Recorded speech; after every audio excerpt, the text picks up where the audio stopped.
Okay, what to do if you get this stop message.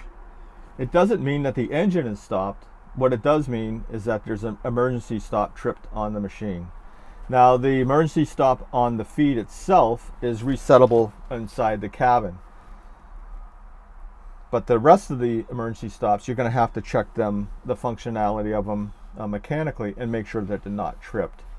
So if you walk around the machine, we'll show you the locations of the stops, and you test and see if they're tripped or not.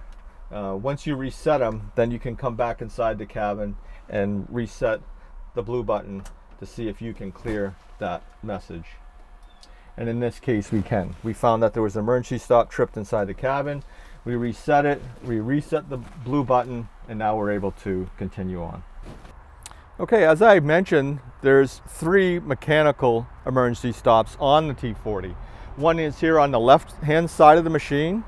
We have another one inside the cabin that you've already seen, and we have an identical one on the right-hand side of the machine that are mechanical. So you would have to go out and physically test to see if it's reset before you go back in and attempt to press the blue button. So we have the 3 mechanical emergency stops on the machine. This one here is just a bump bar. So if you were to bump it, it's going to trip. And to reset it, it's simply by pressing the blue button inside the cabin. So it's not necessary to do anything other than to press the blue button to reset this emergency stop.